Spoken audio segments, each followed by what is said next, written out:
नमस्कार दोस्तों, एक बार फिर से आप लोगों के सामने मैं सुजीत कुमार एक महत्वपूर्ण इम्पोर्टेंट टॉपिक लेके आया हूँ। ज्योग्राफी का ये टॉपिक है, आपको ये फिजिक्स में भी आएगा टॉपिक। देखिए, आज हम लोग संसाधन के विषय में पढ़ेंगे कि किस संसाधन के श्रेणी में रखा गया।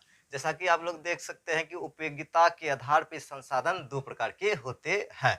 कौन कौन सा संसाधन होते हैं उपयोगिता के आधार पर? दो प्रकार के। एक पहला हो गया आपका नवीकरणीय संसाधन, दूसरा हो गया अनवीकरणीय संसाधन। नवीकरणीय संसाधन को गैर परंपरागत ऊर्जा स्रोत या संसाधन कहते हैं, जबकि अनवीकरणीय संसाधन को परंपरागत संसाधन ऊर्जा स्रोत कहते हैं। तो हम लोग परिभाषा देखेंगे, नवीकरणीय ऊर्जा किसे कहते हैं। नवीकरणीय ऊर्जा या नवीकरणीय संसाधन ऐसे संसाधन को कहते हैं जिसे हम पुनः प्राप्त कर सकते हैं, जो कभी खत्म नहीं होता है, जिससे कोई प्रदूषण, शोरगुल, धुआं नहीं होता है। ऐसे संसाधन को नवीकरणीय संसाधन कहते हैं या इसको गैर परंपरागत संसाधन कहते हैं। तो यह संसाधन बहुत ही इंपॉर्टेंट संसाधन होते हैं। तो देखिए, इसका परिभाषा लिखा हुआ है आप लोग के सामने। इसका एग्जाम्पल बहुत इंपॉर्टेंट मायने रखता है एग्जाम की दृष्टि से।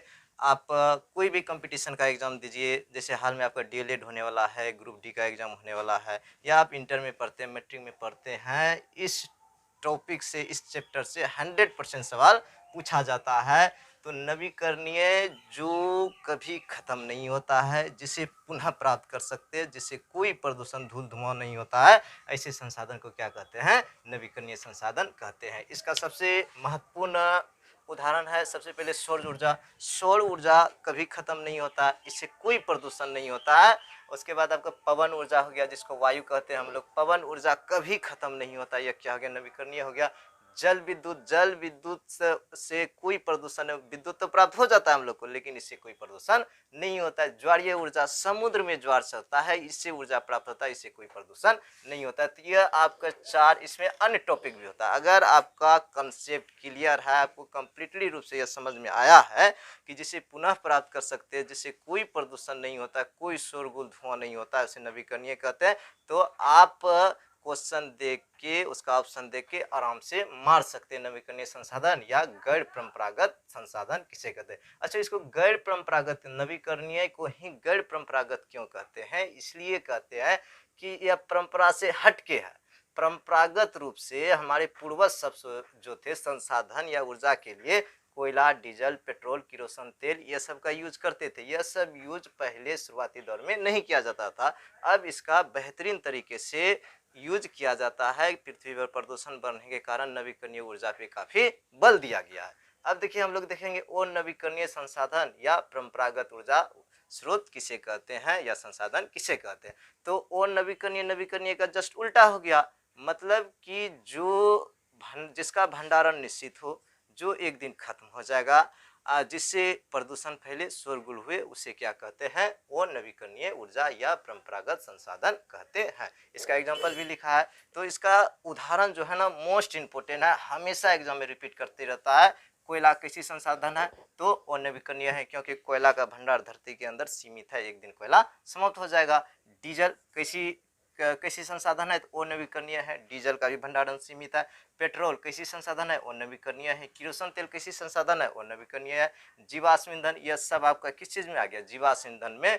तो जिसका भंडारण सीमित है, जो एक दिन समाप्त हो जाएगा, जिससे प्रदूषण फैलता है, ऐसे ही संसाधन को हम लोग अनवीकरणीय संसाधन कहते हैं।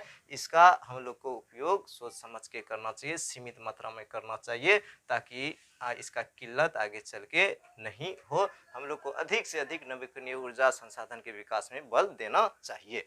अब संसाधन उत्पत्ति के आधार पर संसाधन को दो भागों में बांटा गया। एक आपका हो गया जैव संसाधन, दूसरा हो गया अजैव संसाधन। जैव संसाधन का परिभाषा हो गया सभी सजीव, जितने भी सजीव है, जो सांस लेता है, चलता है, फिरता है, जितने भी सजीव है, सभी को जैव संसाधन कहते हैं। नाम से भी पता चलता है। जैव जिसमें जीव हो, जीव किस में होता है? सजीव में होता है। अजैव जिसमें जीव अजैव, यानी कि जीव जिसमें नहीं हो, उसे क्या कहते हैं? अजैव संसाधन। कहने का मतलब निर्जीव को अजैव, सजीव को जैव कहते हैं। तो जैव संसाधन में आपका हो गया मनुष्य, सांस लेता है, चलता है, जैव संसाधन। मत्स्य, मछली जीव है। पशुधन क्या है? जीव है। सब क्या गया? जैव संसाधन। वनस्पति, वन जीव, जलीय जीव, प्राणी, ये सब क्या गया? जैव संसाधन। तो आपको क्लियर कंसेप्ट होना चाहिए, क्लियर समझ होना चाहिए। जैव संसाधन जिसमें जीव हो, जो सांस लेता हो, चलता फिरता, वो जैव हो गया।